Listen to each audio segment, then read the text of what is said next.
जय हिंद दोस्तों, आप सभी का स्वागत है आपके अपने एबीसी कोचिंग यूट्यूब चैनल में। आज की इस वीडियो में क्लास 10th इंग्लिश के मोस्ट इंपॉर्टेंट वीबीआई ऐसे 30 ऑब्जेक्टिव क्वेश्चन देखने वाले हैं जो कि आपके बोर्ड एग्जाम के लिए बहुत इंपॉर्टेंट है। तो एग्जाम से पहले आप लोगों को इसको अच्छे से देख लेना है, इसी से आपके एग्जाम में जो है क्वेश्चन पूछे जाएंगे। और वीडियो में आगे बढ़ने से पहले आप सभी से रिक्वेस्ट है, चैनल को सब्सक्राइब कर लीजिए, वीडियो को अपने सभी दोस्तों के साथ शेयर जरूर कीजिएगा। और इस वीडियो में बताया गया हर एक क्वेश्चन को आप लोगों को अच्छे से रिवीजन कर लेना है, याद कर लेना है, इसको तैयार जरूर कर लीजिएगा। देखिए दोस्तों, सबसे पहला यहाँ पे दिया गया है कि read the passage given below carefully and choose the correct option to answer the question. यानी कहता है कि इस गद्यांश को आप लोगों को ध्यानपूर्वक पढ़ना है और इस गद्यांश से रिलेटेड जो भी प्रश्न दिए गए हैं, जो भी क्वेश्चन दिए गए हैं, उसका जो है आपको ध्यान से जो है आपको अच्छे से जो है इसका आंसर देना है। और आपको बता दूं दोस्तों कि ऑब्जेक्टिव के जितने भी आपको आंसर देने हैं वो आपके आंसर बुकलेट में ही आप लोगों को लिखना होगा, ठीक है। इसलिए दोस्तों राइटिंग स्किल को भी आप लोग बेस बना लीजिएगा, स्ट्रॉन्ग कर लीजिएगा। देखिए यहाँ पे गद्यांश दिया गया है कि one of the greatest value of the punctuality is that it give an discipline to life. तो यहाँ पे इस गद्यांश को आप लोग अच्छे से पढ़ लेना और इससे रिलेटेड जो क्वेश्चन दिए गए हैं उसको देखते हैं। देखिए फर्स्ट क्वेश्चन दिया गया है कि luck of punctuality effect men's life. यानी कहता है कि मानव जीवन में जो पंक्चुअलिटी है वो किस प्रकार से जो है महत्वपूर्ण योगदान देती है, किस प्रकार से महत्वपूर्ण होती है, इफेक्ट पहुंचाती है। तो बच्चों इसका आंसर हो जाएगा वेरियस वे, ठीक है। और वेरियस वे हो जाएगा ऑप्शन नंबर 20 का सही सटीक आंसर होगा। नेक्स्ट क्वेश्चन देखिए दोस्तों, दिया गया है कि who get recognisation and social acceptance. तो बच्चों इसका जो आंसर होगा ये हो जाएगा a person who is discipline. यानी ठीक है, यानी कि जो पर्सन यानी कि जो व्यक्ति जो है एक अपने अंदर डिसिप्लिन लाता है उसके लिए जो है सोशल एक्सेप्टेशन बढ़िया रहता है, उसे प्राप्त होता है, रिकॉग्नाइजेशन प्राप्त होता है, ठीक है। ऑप्शन नंबर जो है 20 का सही सटीक आंसर होगा।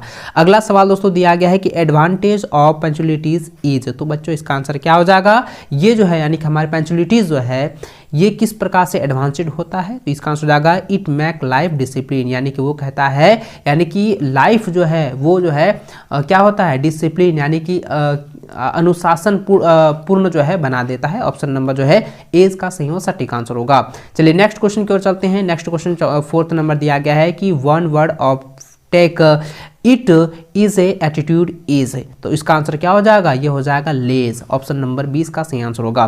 नेक्स्ट है punctuality is considered as a symbol of. तो यानी कहता है कि पंक्चुअलिटी के लिए जो है कंसिडर्ड यानी कि सिंबल हम किस प्रकार से संबोधन करेंगे। तो बच्चों इसका जो आंसर होगा ये हो जाएगा वर्ल्ड लीडर्स, ठीक है। वर्ल्ड लीडर यानी कि विश्व नेता। ऑप्शन नंबर ए इसका सही सटीक आंसर होगा। अगला सवाल दिया गया है कि सिनोनिम्स फॉर गुडनेस इज। यानी कहता है कि मिलता जुलता वर्ड आपको बताना है। तो बच्चों यहाँ पे गुडनेस का क्या हो जाएगा, गुडनेस का हो जाएगा वर्ट्यू, ठीक है। ऑप्शन नंबर जो है सी इसका सही आंसर होगा। नेक्स्ट क्वेश्चन दिया गया है कि एंथम फॉर सक्सेस इज। यानी कहता है कि सक्सेस का जो है, सक्सेस का, ठीक है, याद रखेंगे सक्सेस का क्या हो जाएगा, अपोजिट वर्ड आपको बताना है, उल्टा बताना है कि सक्सेस मतलब सफलता होता है, फेलियर मतलब क्या होता है, असफलता। तो ये हो जाएगा फेलियर। ऑप्शन नंबर सी इसका सही आंसर होगा। अगला सवाल है नेक्स्ट, यानी दिया गया है कि what bring glory and a bright, ठीक है, and a bright future to the country. तो इसका आंसर क्या हो जाएगा बच्चों, ऑप्शन नंबर ए हो जाएगा पंक्चुअलिटी। ऑप्शन ए इसका सही सटीक आंसर होगा। नेक्स्ट क्वेश्चन दिया गया है जो कि क्वेश्चन दिया गया है कि choose the correct option and answer the flowing question. यानी कि कहता है कि जो आपका जो है ग्रामर से कुछ रिलेटेड है।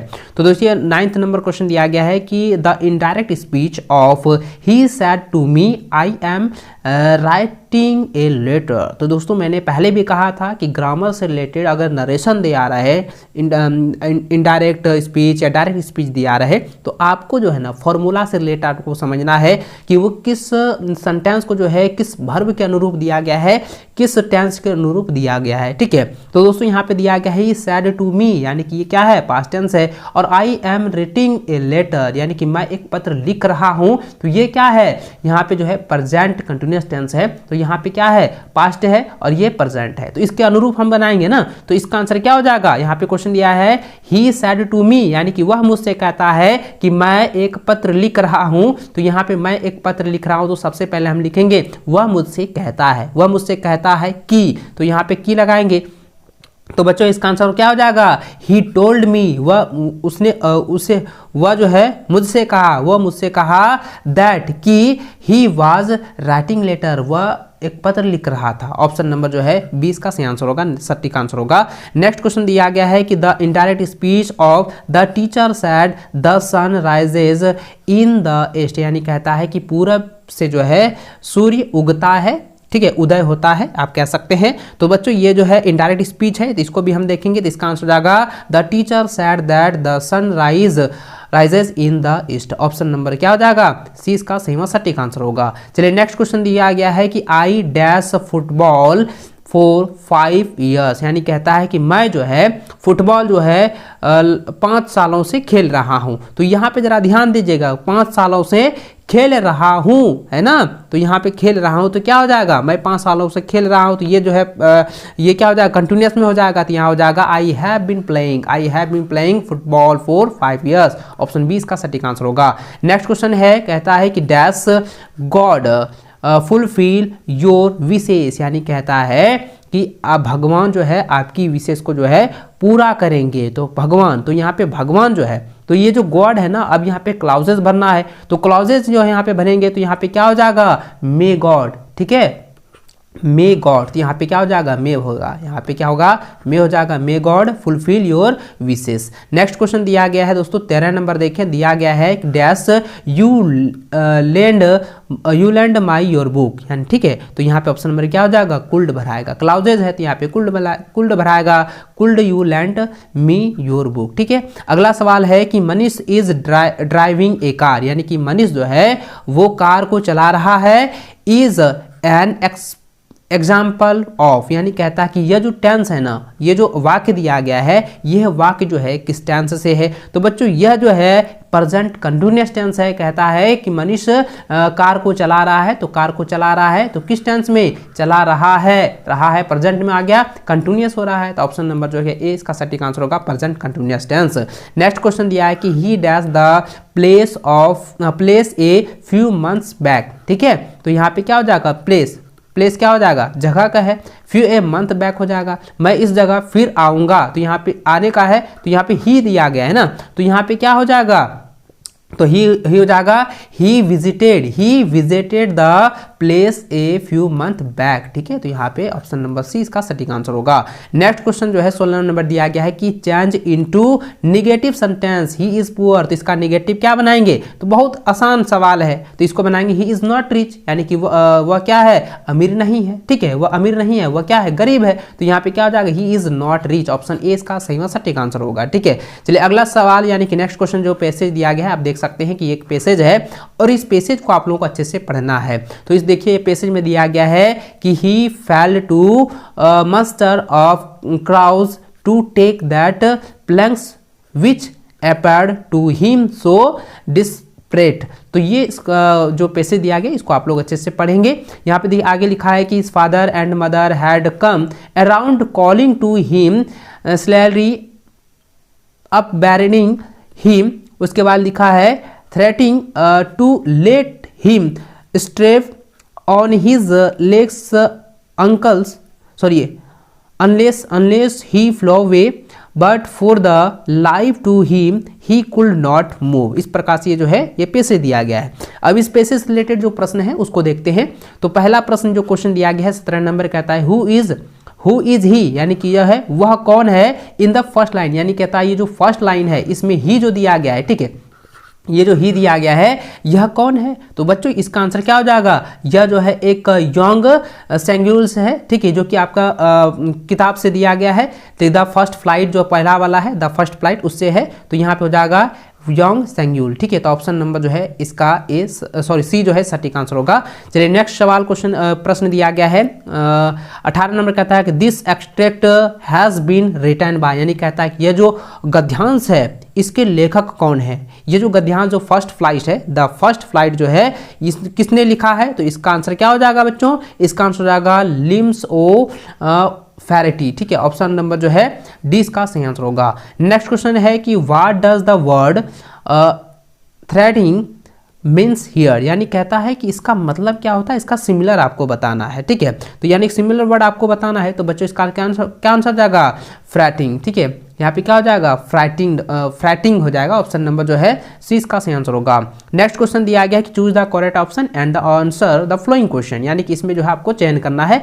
देखिए 20 नंबर क्वेश्चन दिया गया है कि what did the author look like, author look like, इसका आंसर हो जाएगा स्मॉल ड्रैगन। ऑप्शन नंबर जो है इसका सही आंसर होगा। नेक्स्ट क्वेश्चन है कि what is a country's greatest wealth, तो इसका आंसर जाएगा option number B, it peoples. Option B इसका सटीक आंसर होगा। नेक्स्ट है कि what was Gautam Buddha's early name, यानी कहता है कि बचपन का यानी शुरुआती नाम जो है गौतम बुद्ध का जो है क्या था, तो आप लोगों ने पढ़ा होगा गौतम बुद्ध का जो है प्राथमिक नाम यानी कि शुरुआती नाम जो प्रथम नाम था वो था सिद्धार्थ। ठीक है, तो यहाँ पे क्या हो जाएगा, 22 नंबर जो क्वेश्चन दिया गया है कि गौतम बुद्ध का जो है एयरलेस नाम क्या होगा, तो इसका आंसर हो जाएगा सिद्धार्थ। ऑप्शन नंबर जो है डी इसका सटीक आंसर होगा। नेक्स्ट है the break from Goa was called, तो इसका आंसर क्या हो जाएगा, देखिए यहाँ पे ध्यान दीजिएगा, द ब्रेक फ्रॉम गोवा ये बहुत इंपॉर्टेंट टॉपिक है और इससे एग्जाम में क्वेश्चन 100% पूछे जाते हैं, आपको याद रखना है, ये है पैडर। ऑप्शन नंबर जो है ए इसका सटीक आंसर होगा।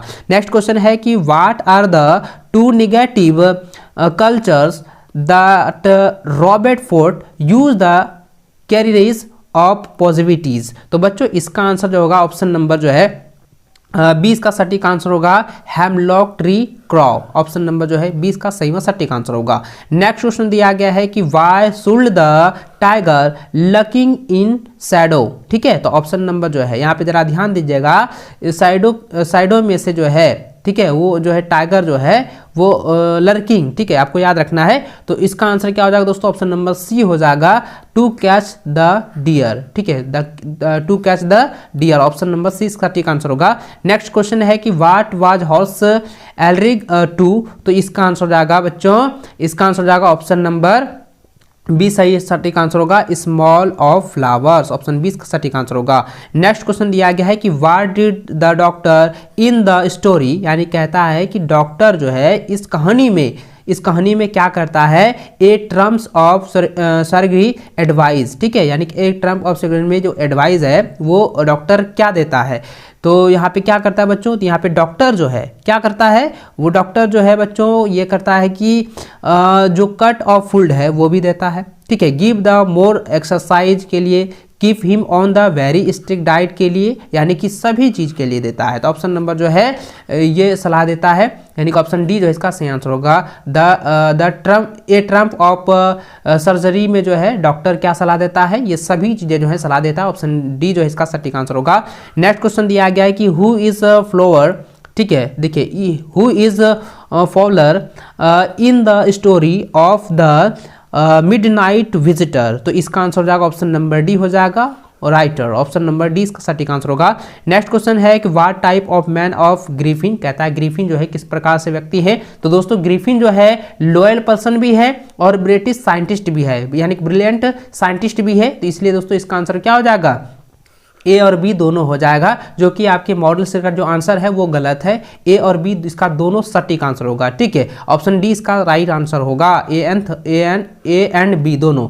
नेक्स्ट क्वेश्चन जो दिया गया है कि what did Ramlal demand a dowry, यानी कहता है कि रामलाल के द्वारा जो है दहेज में क्या मांगा गया, तो दहेज में जो है रामलाल के द्वारा जो है पैसा मांगा गया था, जो कि भोली चैप्टर से लिया गया है, जिसमें कि आपका ठीक है रामलाल जो है जिसके शादी जो है भोली का कराया जा रहा था, रामलाल के द्वारा जो है क्या मांग किया गया था दहेज में, मनी यानी कि पैसा के लिए जो है दहेज मांगा गया था, जो कि बाद में जो है मना कर दिया गया और बाद में भोली जो है एक टीचर्स के रूप में जो है उभरी है, आप उसको अच्छे से पढ़ लीजिएगा। तो दोस्तों इस वीडियो में जो है आपके इंग्लिश के जो है, ठीक है, इंग्लिश के जो है सारे 300 ऑब्जेक्टिव क्वेश्चन मैंने आपको बता दिया है, इसका सटीक्स में आपको समझाया है, तो इसको आप लोग नोट कर लीजिएगा, एग्जाम से पहले आप लोगों को रिवीजन कर लेना है। चलिए बच्चों नेक्स्ट वीडियो में इसके सब्जेक्टिव क्वेश्चन को भी देखेंगे, मिलते हैं नेक्स्ट वीडियो में। इस वीडियो को लाइक शेयर जरूर कीजिएगा और वीडियो को अंत तक देखने के लिए बहुत बहुत धन्यवाद।